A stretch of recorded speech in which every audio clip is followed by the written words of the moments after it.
rescue who has agreed to accompany me here and sit through all of my boring talking. But I want to talk a little bit today about both the Italian castrati and also their modern embodiment, which is the countertenor. And in order to do that, I want to start by talking about how I became a countertenor and how I came to know about the castrati. So I was born in North Carolina. My parents both teach at Duke University, and they're both psychology professors. Though my dad would sing the Bee Gees and other sort of falsetto-y things when I was growing up. So I think it was in my ear. But they sent me to piano lessons, and I very quickly learned that I couldn't play terribly well, and I really couldn't read music very well. And my teacher said, well, you should sing the notes from the page. That's the best way to learn how to read music. And so I thought, well, why would anyone do anything other than singing? That's really the most interesting thing to do. And so I told my parents I now would like to do some shows, and they said, well, we'll try and help you do that. And I began to do shows in North Carolina. I must have done 15 shows, musical theater things, The King and I and Gypsy and things like that. And when I was 11, I felt I had exhausted what North Carolina had to offer. And so I told my parents that it was time for New York, it was time for the big time. And I went to New York and indeed wound up on Broadway and doing these national tours and things like that, having a great time and thinking that I really liked musical theater until I was 13. And then someone said, will you audition for this opera called The Turn of the Screw?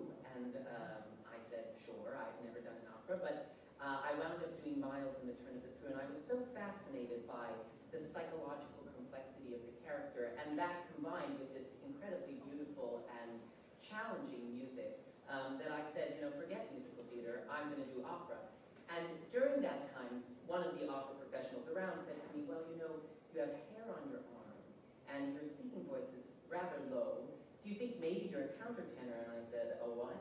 And I came to find out what that was. And in fact, it was just after that that I met Christina. And we used to work on things together when I was 13, trying to figure out, well, am I a countertenor? What is a countertenor? And, well, I decided I was. And that's what I would do. And I sang straight through my voice change. And the next year, I was singing The Shepherd Boy in Tosca with Pavarotti, believe it or not. And I remember that he said to me one day that I would be a great tenor, and little did he know that I was hoping to be a great countertenor, and but I from that point on, did all kinds of things, operas. I wound up in a Merchant Ivory film, acting and singing opera, and wound up doing all kinds of orchestra performances, and I expanded as much as I could. I decided to get an education at Princeton, and it was at Princeton I really began to get interested in the repertoire of the castrati, because I realized that's a lot of the repertoire we sing as countertenors. And so at Princeton I explored projects. I wound up making a documentary about castrati, and that has had great success. And so castrati have been important from a very early age for me. And as I started to do more operas in more, I guess you would say, legitimate places, one of the highlights for me came just almost 2 years ago now, when I stepped onto the Met stage for the finals of their competition. And they had said, well, what would you like to sing? And I said, I really want to sing this aria, Stille Amare. And it was an aria that was sung by the great castrato Senesino, for whom Handel wrote so many roles. And he said, well, that's not in our library. And I said, well, how about if I provided you with parts? And they said, okay, and this is something I had learned how to do at Princeton, and so I was able to perform this castrato aria. It had never been performed on the stage of the Met, and so I feel that is a good place to start tonight with Stille Amare from Handel's Tolomeo.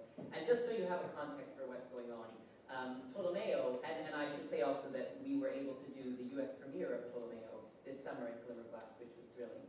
And so in this aria, Tolomeo has been sort of betrayed by everyone in his life except his love, who he believes he has lost.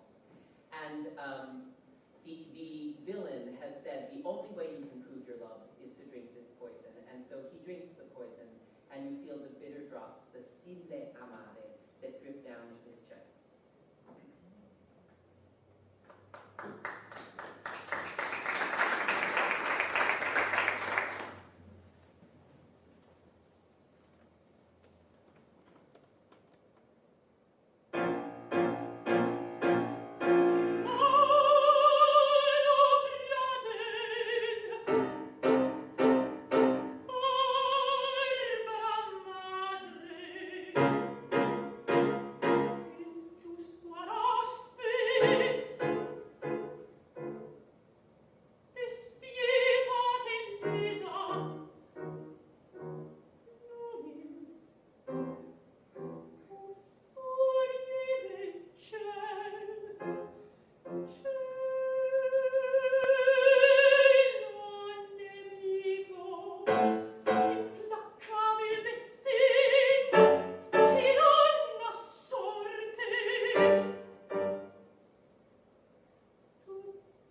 He just faints.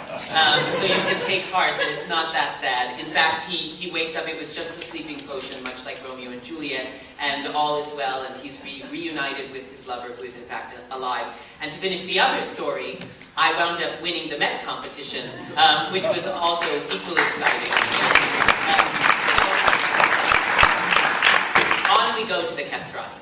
In 1599, the first castrati appeared in the Vatican logs, and it's a fascinating thing that happens to correspond with the Camerata in Florence, which is the group of nobles and artists who got together and said, gosh, we have drama and we have music and they're both so great, couldn't we do something with them together?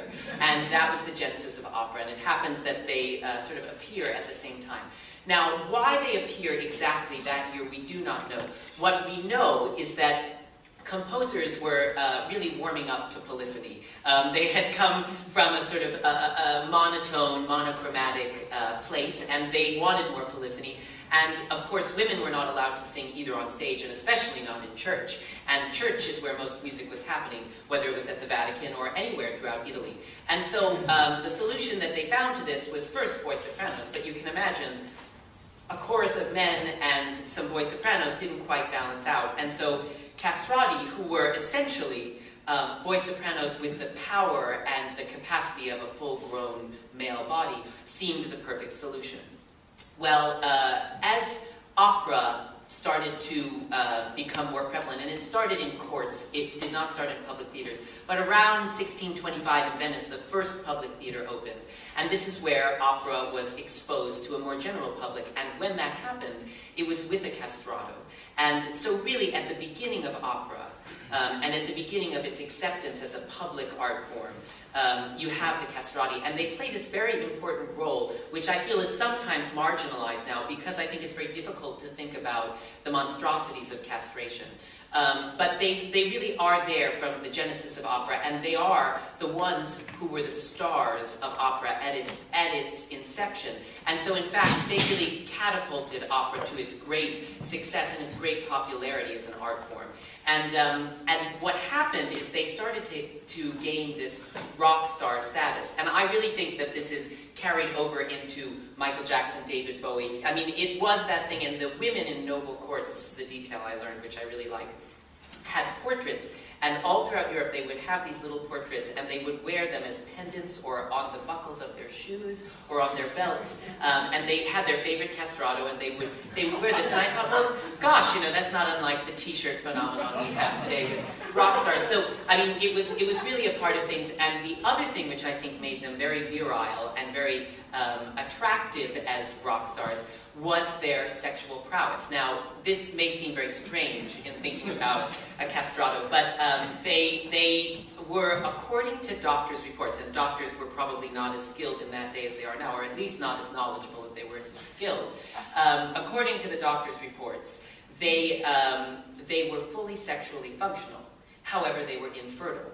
Now, you can imagine, as a noblewoman in a court who is betrothed to this person before the creation of any contraception, that this might prove a perfect solution to an affair that they wanted to have. And so I think this all added to their mystique and their lure, and they became such great stars that there were two countries in Europe, and I wish I could remember which two countries, but I can't, and they were having a war. And the war was called off for a day because the famous castrato had to get across battle lines to go to his concert, and so they called an armistice for a day, and the castrato was permitted to proceed. Now, I think that's fantastic, and in honor of that story, I would like to sing an aria from the battlefield. So what we're going to do is Vivi Tiranno from Rodelinda, and here Bertarido has just saved basically his captor's life. He's helped out the villain here, and he's saying, go ahead and slay me if you like, but I'm really the hero. So, you know, think of the armistice and the castrati crossing the lines in this battle aria.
In a well-made corset, he had the waist of a nymph.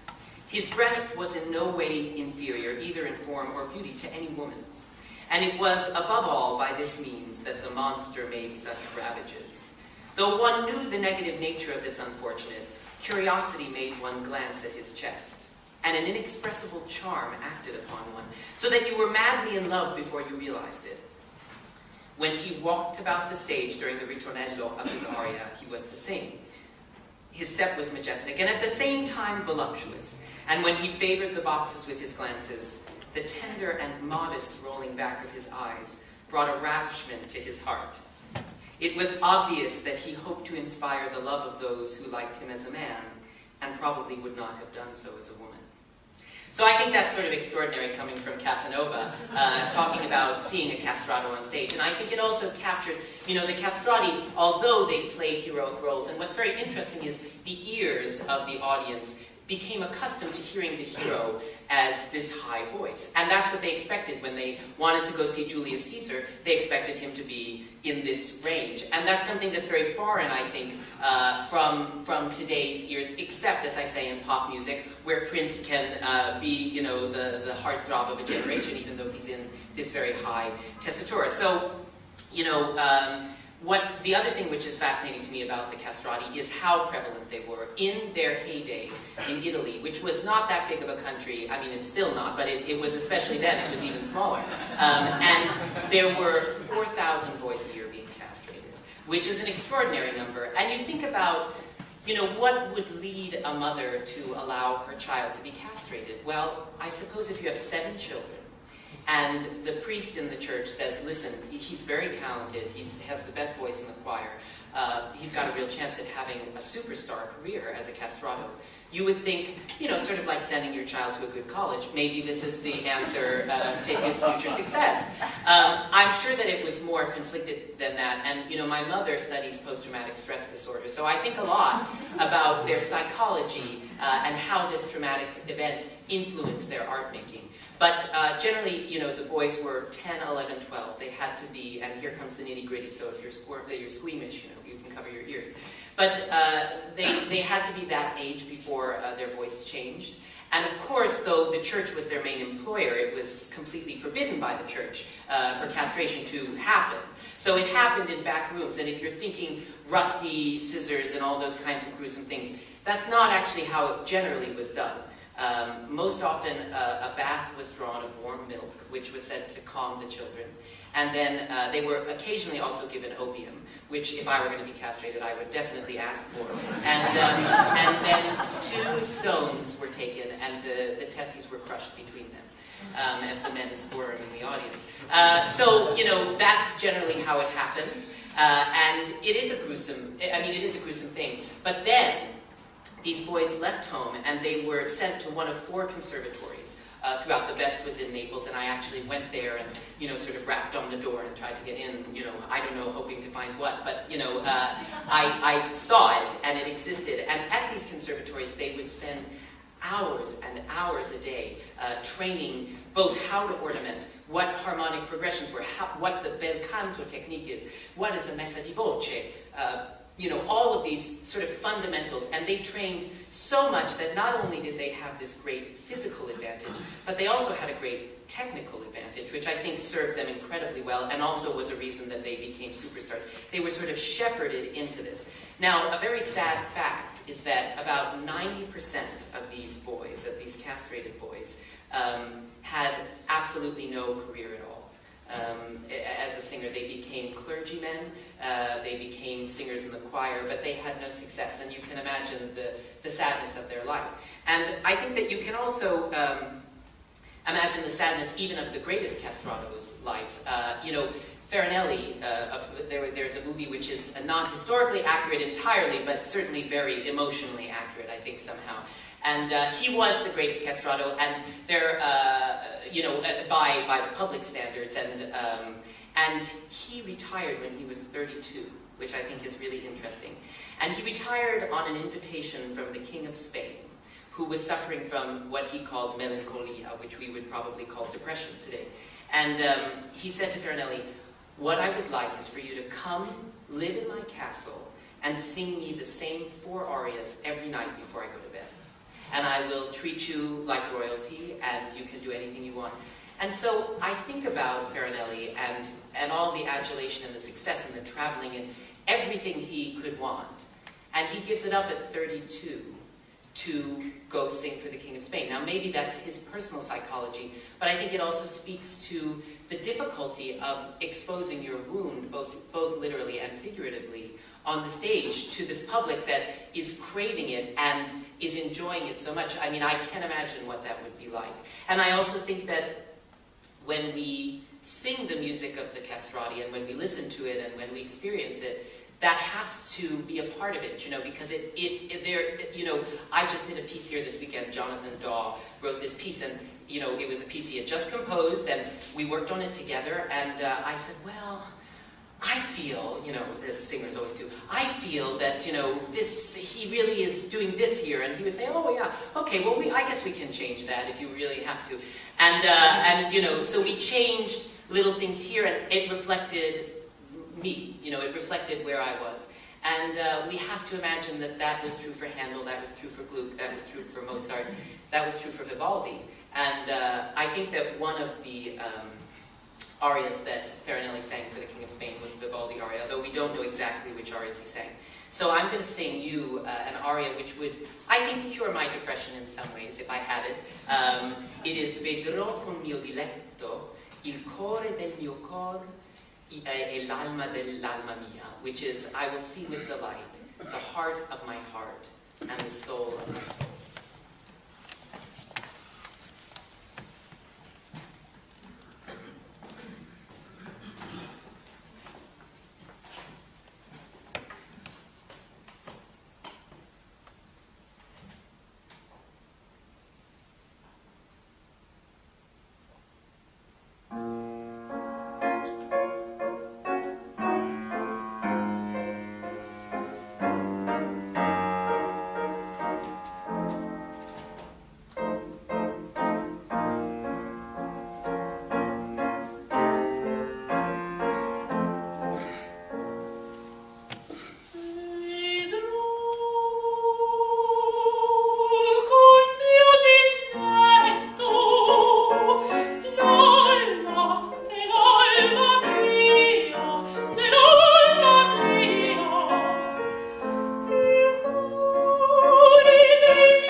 Well, all good things must come to an end.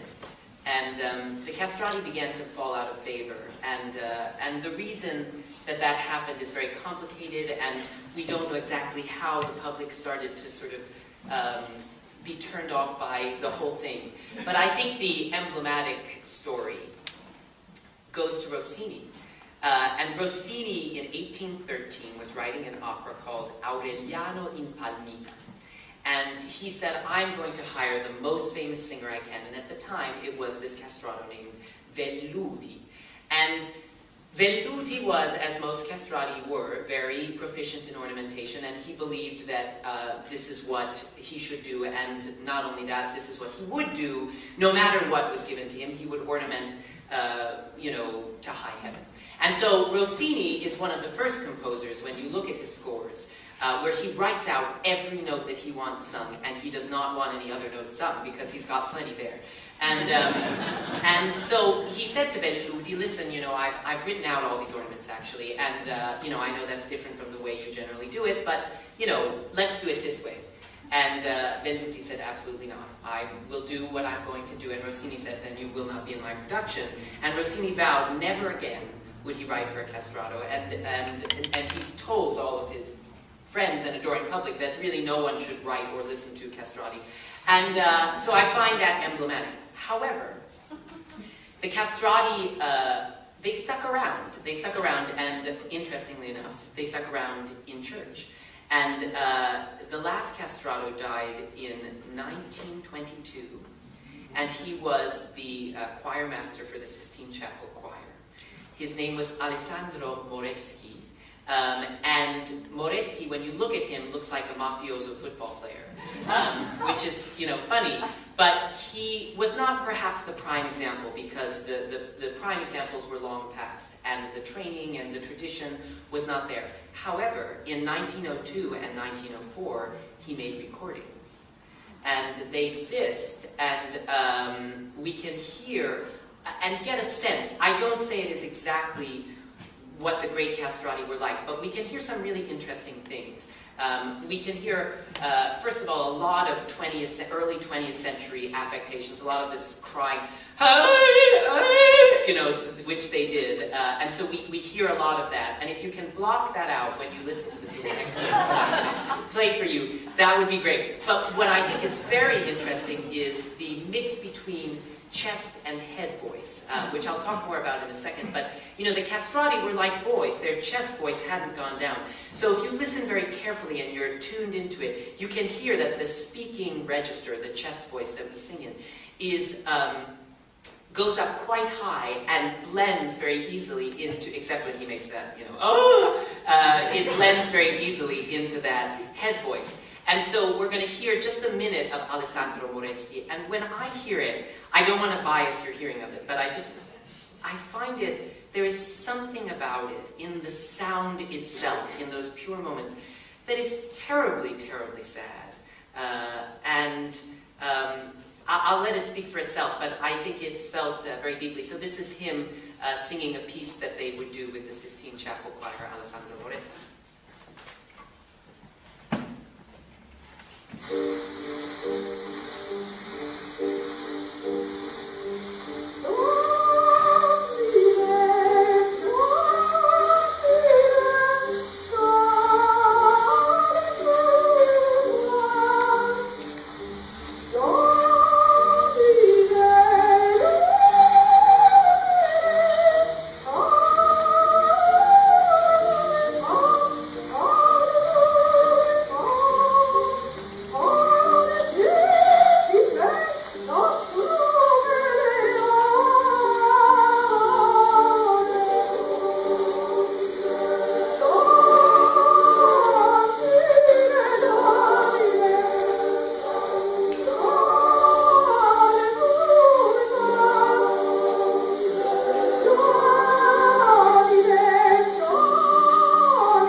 lots of people think he was very old when he made that recording. He was 44. It's the only document we have of what they could have sounded like, except for one thing, which is to me the only real primary source that I have experienced. When Castrati went through this process, the hormones that cause your body to mature were distorted, and that's why their voices didn't change. Another effect of that was that the bones did not harden all the way, and so their bones were slightly more cartilaginous. And so that meant that when they took a breath, they could expand their rib cage perhaps just fractions of an inch more than normal people could. And when I open these manuscripts of the great composers of the era, and you think, well, what were they thinking? No one could sing that whole thing. You know, that's 5 measures too long. Well, if I had an extra ½ inch to expand my rib cage, I think I might be able to do it. And on my good days, I can anyway. But you know, I think that is really the real primary source of the great Castrati. Is it exists in the music, and I think that's very exciting. And the people to take up the mantle of this, you know, sort of forgotten art form are countertenors. And I just want to talk a little bit about what a countertenor is. You know, every man here could probably be a countertenor if they really wanted to, although not necessarily a great one, but you know, give it a try. You just sing in the falsetto, and although it's called a falsetto, a false little voice, it is in fact just the head voice of a male, same as the head voice of a woman. And the only difference, when you sing, your vocal cords come together, called approximation, and the air passes through, and it's like blowing grass between your thumbs. You get this vibration. And if we, as singers, had no head, which luckily we do, it would sound like a kazoo. And that kazoo sound, when it hits the face, the resonators in your pharynx and in your mouth, as my wonderful teacher Joan Patno-Journell has been telling me for 11 years, you know, you've got to use this space and that space here. But what I think is very beautiful about that, and beautiful about the human voice, is in fact, the thing which shapes and colors our sound the most is our face. And so our voices are very much who we are. And I think that's very beautiful. In any case, the first great countertenor to sort of pick up the mantle, and this was in the 1950s, and bring it forward was Alfred Deller. And Alfred Deller is perhaps most famous because Benjamin Britten wrote Oberon in A Midsummer Night's Dream for him. But it's different in a way from the countertenors of today. It's a very pure sound. And I think it's very interesting. I just want to play you 1 minute, and it's an exquisitely beautiful song. To listen to it in comparison to the plaintive and sad castrato, it is, before countertenors, you know, became operatic and with lots of vibrato, and, you know, it is, in a way, a bridge from Alessandro Moreschi back to the countertenor, and then we, I think today, are trying to be more like the old castrati. So here's that bridge, Alfred Deller.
So that's the great tradition that we have to live up to as countertenors. Alfred Deller was extraordinary, and in a very different way from, I think, today's countertenors. Because today, I think we are going for this more full-blooded operatic sound. And one thing which I think is very useful as a countertenor I found, I actually have a question for the audience. Is there anyone here who's never heard a countertenor before today? Aha! I'm so glad. 2, 3, 4, good. Every time I sing, there is always one person, and in this case, even at this very, educated room, and everyone knew what they were bargaining for when they came in, there are people who've never heard a countertenor, and I find that thrilling. And I think for audiences who don't, know that much about opera or love opera, it can be the novelty factor which hooks them, you know what I mean? Because you have 30 seconds of, what the hell is going on? And I quite like that, and I like to use that hook. But I think that we often have to be careful how we use that novelty factor, and there is a line that can be crossed. I always try and be very honest in my presentations and be who I am and not add any frill to the already frilly process of being a countertenor. But there are those who choose differently, and I wanted to just play you one example of someone who perhaps went more in the novelty direction. His name is Edson Cordero. He's from Brazil. And what he's done here is he's taken a piece, which I think you'll all recognize, and he's sort of matched it with a commentary, which I think is actually very apt, from a different genre. So this is Edson Cordero, just a little excerpt of what he is doing.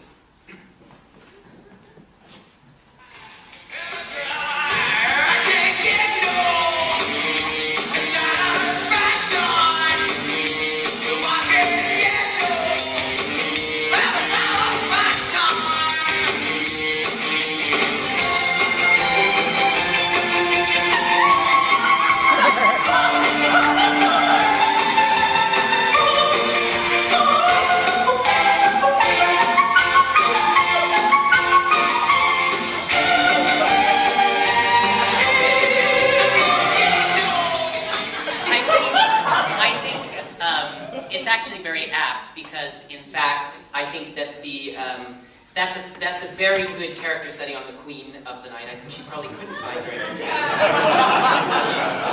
So,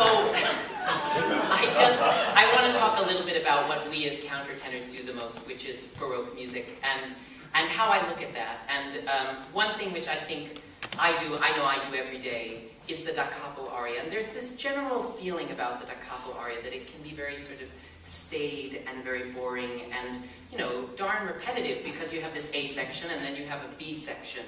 And then we have to hear the A section over again, and yeah, maybe you're going to add a trill or something, but, is it really that interesting? And what I feel, or have come to feel about the da capo aria, is that it is in fact, it's not that it isn't dramatic, it is in fact the most dramatic form and the most human form of aria. And the reason I say that is, though it isn't verissimo, it isn't real, it is very psychologically true.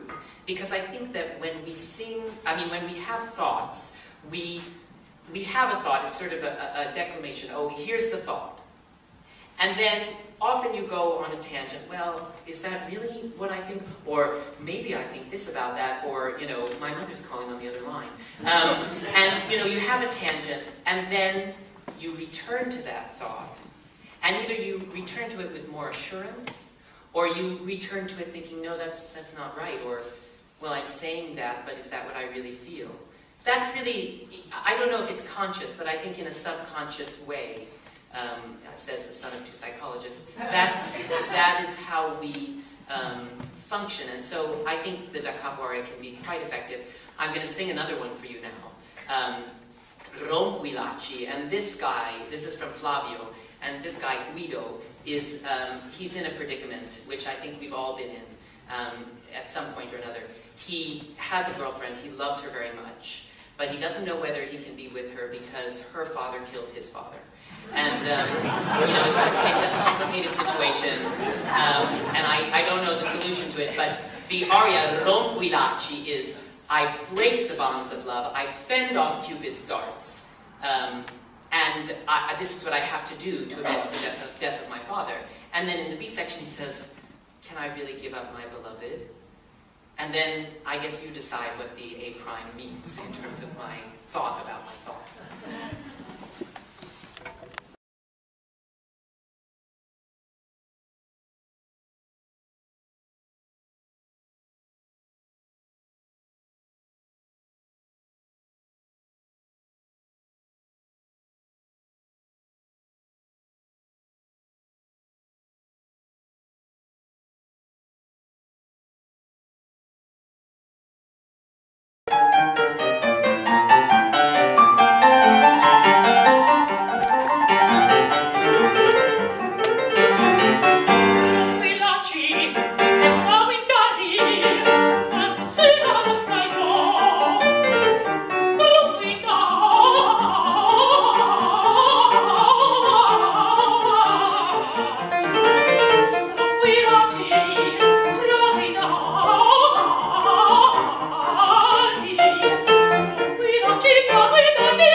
And I'm going to tell you a trick of the trade, which I probably shouldn't, which is that when I look at a piece, the first thing I look at is, what do I hate? Oh gosh, I hate the way that G is right there, and I don't like the baritone. I think I'm going to take it up here. And I can't imagine that the castrati were so different. I think that in a lot of ways, I mean, apparently the mystique is that they just improvised everything and they could do it all, but as a singer, I know they didn't. I know they might have had 3, 4, 5 options of things they had tried out in their head, and then they chose one in the moment and the conductor didn't know what it was going to be and they went with it. Or maybe you got inspired and you went, but I think for the most part they had practiced this to death and they knew what they were going to do, and they knew what would drive the women in the audience crazy and make them faint. And so, you know, they had their tricks, they had them in their pocket, and they dispensed them as necessary. I think that really I try and do the same thing. I tailor these ornaments to my voice and what I want to do, but most importantly, the dramatic intention. And I think that every ornament must express exactly what you're feeling in that moment. And you must sometimes create something, you know, that, well, that little trill is not going to be an ah, it's going to be an ah, because there's more pain. And that is how I want the ornament to be. And so I think we do a lot of that in crafting ornamentation, and that takes me really to my final point, which is that I feel very deeply about making music, and I sort of feel this pain of the castrati and the joy of the castrati on a daily basis. And I think that as musicians and as singers, and you know, what we get to do is so incredible because we get to communicate.